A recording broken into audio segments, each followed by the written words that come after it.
Alrighty, everybody. The Republicans, they are tearing themselves apart. Couldn't be happier to announce this. It's actually good news for once. You see, this has been getting ignored by most lefty content creators, whether it be out of a lack of desire to bring attention to things that Biden has done that are somewhat that could come off as like a compromise to Republicans. And on the other end of things, a lot of lefties just really don't want to provide any praise whatsoever towards Biden at all, right? However, there is a fair amount of worth, I believe, a fair amount of use in covering this story, since it's a genuine case of, within electoral politics, the Republican Party ripping itself apart. There are old school, like, by-the-books, bureaucratic, Bush-era style Republicans. They are out there. They are in Congress, they're in the House, they're in the Senate, and they're kind of fed up, like, across the board, fed up with the tribalistic, weird politics of the Trump-era GOP. Because recently, Biden and the Democrats put forward a bill that would, on one hand, send a lot of aid over to Ukraine, but on the other hand, would also be the biggest spending bill on border security by a lot ever in American history. It is word for word exactly what a large majority of these Republicans, one of the policies that they got elected on platform-wise. Many of these Republicans got elected because they used the border issue, quote-unquote, as a wedge issue to, like, get voters. And then Biden said, okay, all right then, you know what, fine, okay. So if the border is such a big issue to you, let's do a bill that will provide aid to one of our allies that is fighting against one of our, what we would consider, the closest you could consider an enemy. Someone we're not exactly friendly with. And would also provide funding to the border for security, exactly what you guys say you want. Here's the thing, though. If that bill passes, who gets credit for it? None other than Biden and the Democrats. And the Republicans, famously, as we all know, have no actual values. They have no beliefs. I genuinely think a fair amount of conservatives and Republicans, before they're racist or bigoted or anti-trans or anti-gay or whatever, I genuinely think they're anti-left. Before any of those things, even on an emotional level, they are fundamentally just anti-left, anti-Democrat, and want the Democrats to lose and just go against what the Democrats say. And because of that, they do not want to allow Biden to do something that they all unanimously seem to agree among Republicans is good. Because if it happens during Biden's presidency, then something that they have to admit was a good thing was done by a Democrat. And it's not about getting things done. It's not about doing things that in their worldview help the country. It's just about winning the game of tribal politics. A really good example of this, and I know this was posted by TYT, which has really fallen off, but rare W in them posting this. This is a Republican I don't know which Republican this is. This could be the Senate, this could be Congress, this could be the House, it could be anything. But this is a Republican somewhere in D.C., basically roasting the fuck out of the rest of the Republican Party. And he's not the only one, by the way, for their lack of desire to side with Biden on this bill, essentially falling for the trap Biden and the Democrats set for them and showing their full asses that they care not even a shred about the issues that they are, marketing themselves on. They only call these things issues and say they care about them to try to get elected. They'll never actually do anything to try to solve, quote-unquote, these quote-unquote issues, because if they did, then they don't have problems they can run on fixing anymore. And this guy, this Republican, I think calls it out quite well. Prepare to see a rare W from a GOP Republican lawmaker. That I was handed at that Here, I'm going to refresh this because... this is the pen there we go. that I was handed at that desk when I was sworn in to the United States Senate. And I signed a book that was at that desk with this pen because I was becoming a United States Senator. Because the people at home sent me here to get stuff done and to solve problems. There's no reason for me to have this pen if we're just going to do press conferences. I can do press conferences from anywhere, but we can only make law from this room. Some of them have been very clear with me. They have political differences with the bill. They say it's the wrong time to solve the problem, or let the presidential election solve this problem. In fact, I had a popular commentator that told me flat out, before they knew any of the contents of the bill, if you try to move a bill that solves the border crisis during this presidential year, I will do whatever I can to destroy you, because I do not want you to solve this during the presidential election. By the way, they have been faithful to their promise and have done everything they can to destroy me in the past several weeks. The Republican Party, the GOP, even to the senators that are on their side in their party, are acting like the mafia, trying to crack down. Senator Lankford is what his name is. I don't know. Here, let's see. Sen Lankford. Let's see who this guy is. I can give you guys a little bit of a breakdown. I'll read his top thing on Wikipedia. James Paul Lankford is an American politician and Southern Baptist minister. Probably a complete monster. The fact that he considers the border to be like a crisis obviously makes that clear. But we need to recognize these are demons fighting. Demons who are actually dedicated to the racist and horrible values that they have, but actually have those values. And the demons in the Republican Party who are just trying to make themselves off of the fame they're getting off their political run. Like the Marjorie Taylor Greenes, the Trumps, the populist Republicans. They don't care about any of the things they're running on. They're just trying to win the culture war and become famous. Republican of Oklahoma since 2015. Interesting. Now, he's not the first, and I've shown this clip before, so for many of you guys, this won't be new, but listen, you're not the only ones watching, okay? There are many a people who will click this video whenever it goes out as its own thing on YouTube. That's you guys watching in the future. That will be able to comment down below and say things like, I didn't know this was happening. Thank you for bringing attention to this. I'm so glad you're covering the fact that the Republicans are tearing themselves apart when no one else really seems to be. Besides, it would seem, CNN.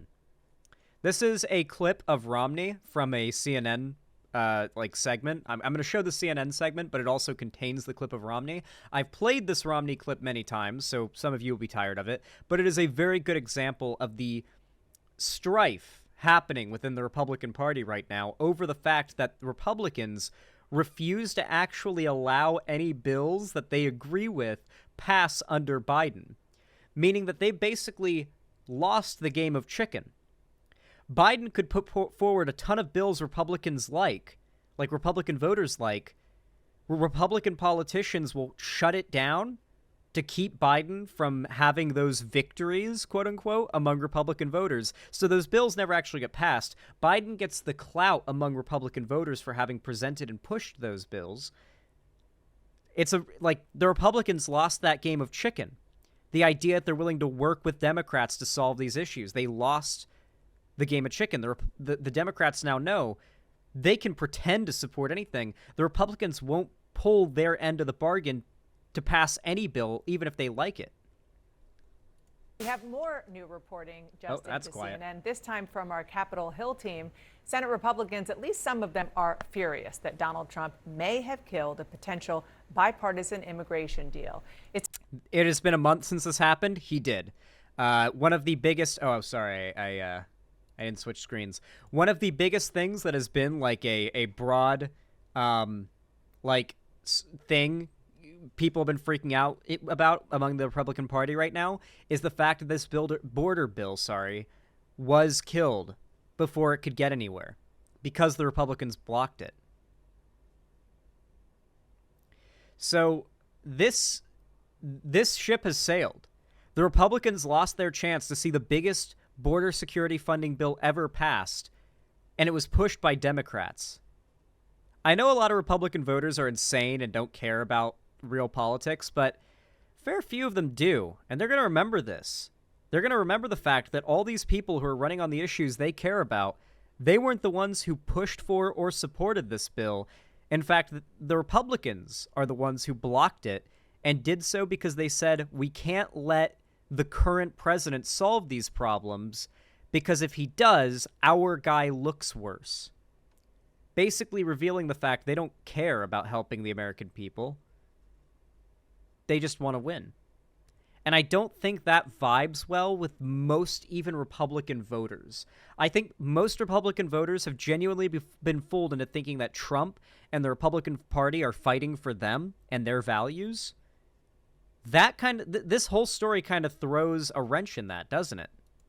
It's part of their new reality. As Trump is all but certain to be the presidential nominee, they believe they can't do anything that undermines him, even if it means depriving them of a key legislative achievement on a critical issue that they've been negotiating for months. CNN's Manu Raju is part of that team responsible for the great reporting. He joins me live from Capitol Hill. Manu, what's the latest?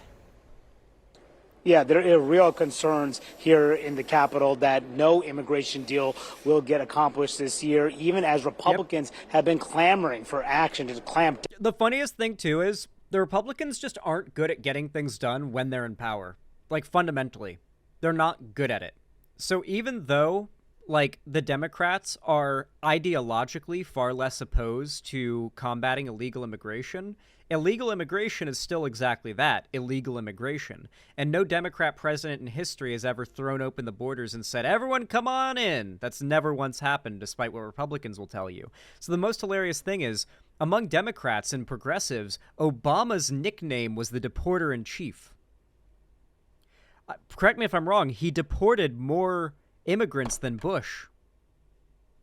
And Biden, I believe, has done more per capita for his time in office, deportations, than Trump did. And it's not because they're secretly more racist than the Republicans by any means. It's simply because when Democrats are in power, our government works better.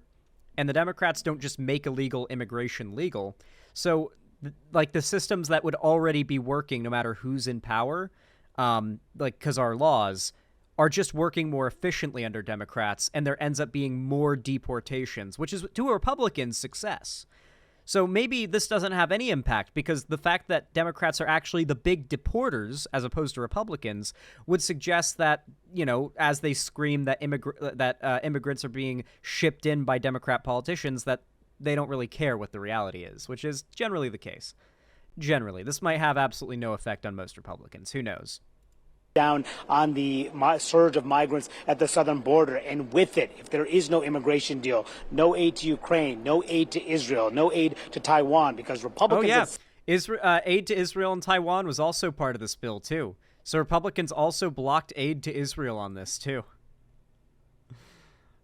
Yeah, it was literally just a broad spending bill with this border funding bill thrown in, and they still blocked it. Republicans lost the game of chicken.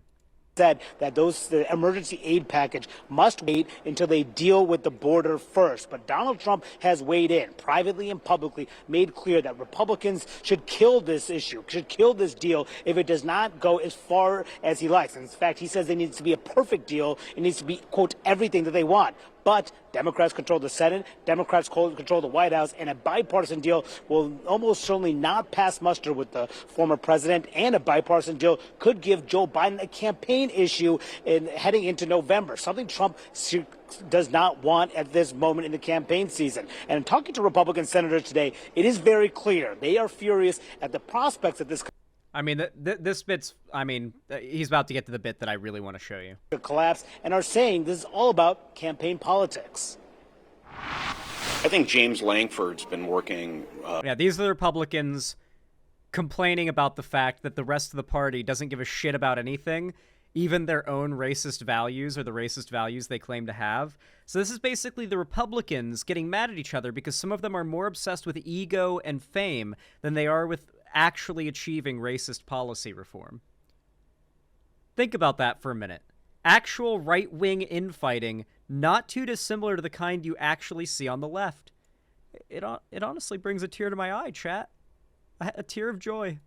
Very hard to secure the southern border, to give the next president, whomever it is, more authority so that we can secure the southern border. So anything that interrupts that negotiation, I think, would be tragic. I hope no one is trying to take this away for campaign purposes. Former President Trump has indicated to senators that he does not want us to solve the problem at the border.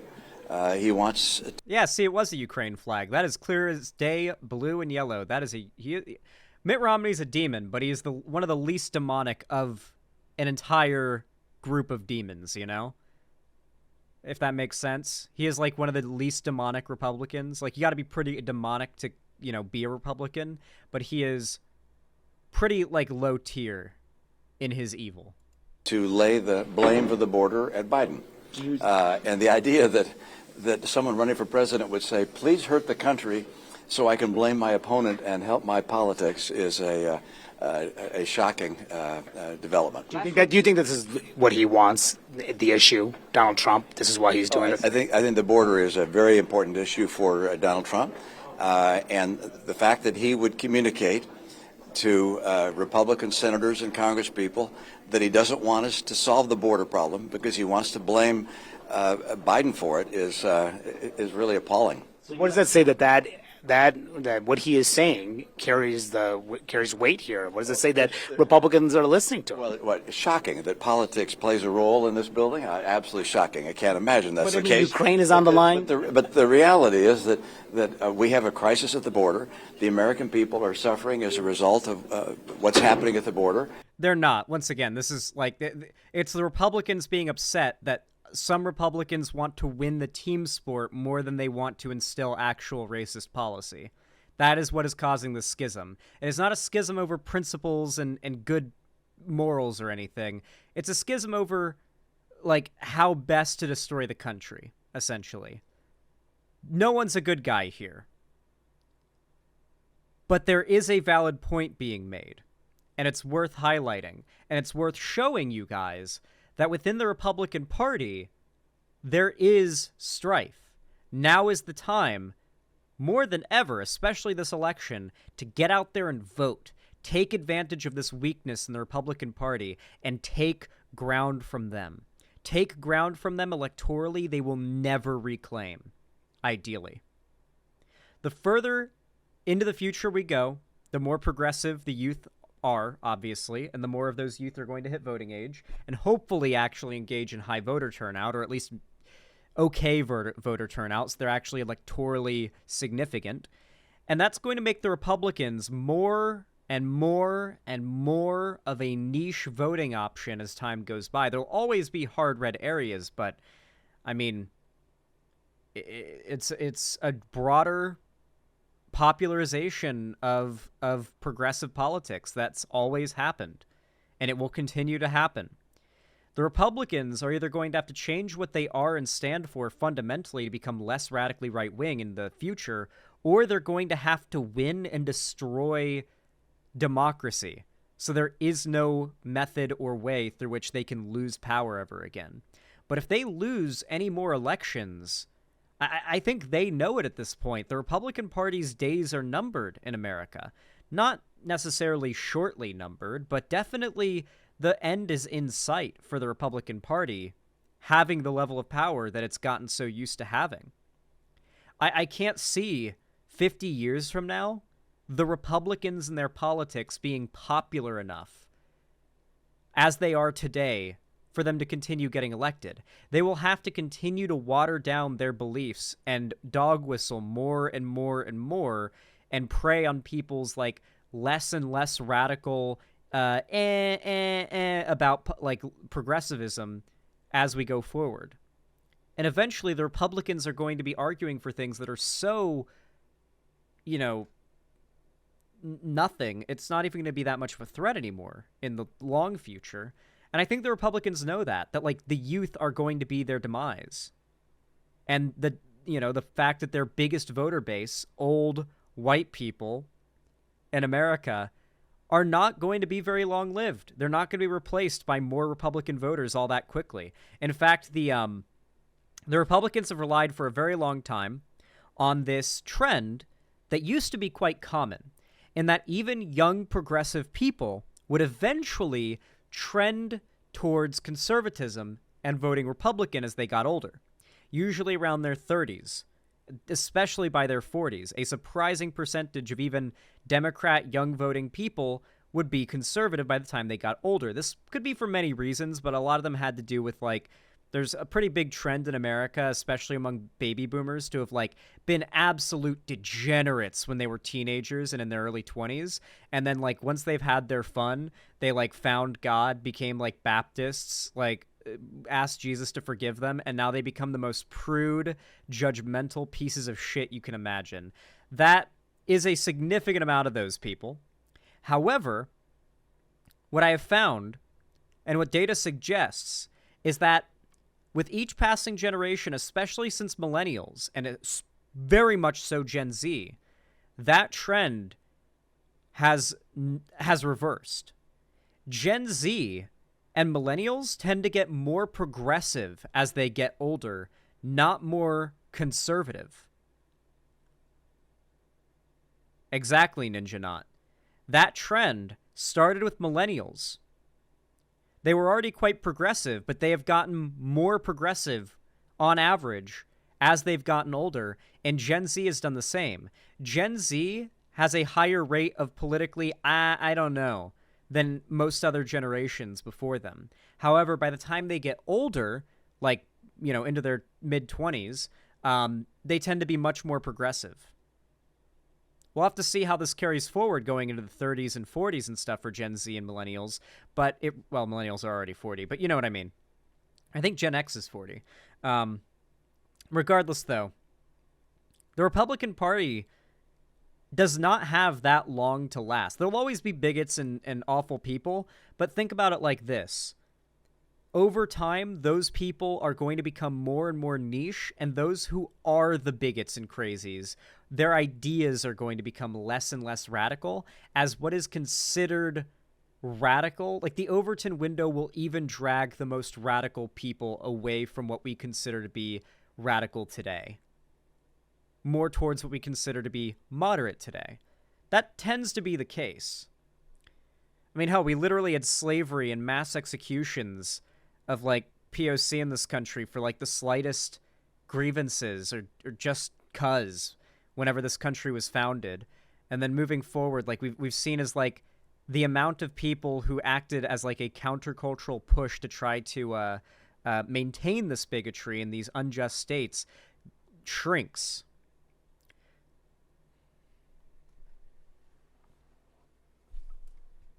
Gen Xers can be in their 50s. First Gen X were born in 65. Huh. That's wild. I still think the right-wing pipeline will keep the Republican Party alive. Pero 542, I think you overestimate how effective it has been. I've kept up with the data in regards to this, and young men have seen some trend towards conservatism in some areas, but overall the trend has remained towards being more progressive, especially as they age. So it doesn't really seem like the right-wing pipeline is that effective, because by the time Gen Z men become voting age, they are overwhelmingly likely to be progressive. And obviously that also goes for Gen Z women. Gen Z women are as progressive as it gets in this country, statistically right now. And frankly, let's be honest, a lot of Gen Z men are not going to push against, like, the vast majority of the entire generation of women that is in their dating pool, like, in their politics. Like, they're not going to like make themselves overall broadly lonely weirdos because they want to, like, stick with very awful like right-wing politics that most Gen Z women will literally not tolerate. In fact, I've got evidence to suggest that these Gen Z women won't tolerate it. Issues such as abortion, gay marriage, and trans rights among Gen Z women are seen as, like, 80% of the time, something like that. If they don't agree, it's a deal breaker for Gen Z women. Abortion's the biggest one. For Gen Z women, if their boyfriend or a guy that could be their boyfriend does not believe in their right to choose, it is over 80% of the time a deal breaker. Think about how much of an impact that is going to have on the dating lives of Gen Z men that lean right. That such a massive proportion of young women will not be brainwashed into thinking that their own bodily rights are somehow a bad thing. The Republican Party's days are numbered, is what I'm saying. And someone running for president ought to try and get the problem solved, as opposed to saying, hey, save that problem. Don't solve it. Let me take credit for solving it later. Now, I just spoke to Senators. There it is. Like I said, guys, the Republican Party, it's behaved more monolithically now than ever, it feels, but there is still a schism there. And that's what I want to focus on. It's what I want to talk about. It's what I want to bring attention to. Because the reason that schism exists, even if it's one that most progressives don't think is a very valid thing to say, but he's right though, pointing this out, I feel, to conservatives might help them to realize, oh shit, these people who I joined the personality cult of politically, they don't give a shit about me. I'm just one drop in an ocean of support that they're just trying to grow for their ego and their bottom line. It's the obvious answer, and it's right in front of their faces, but hopefully the more it's shown to them, the closer they'll get to figuring that out.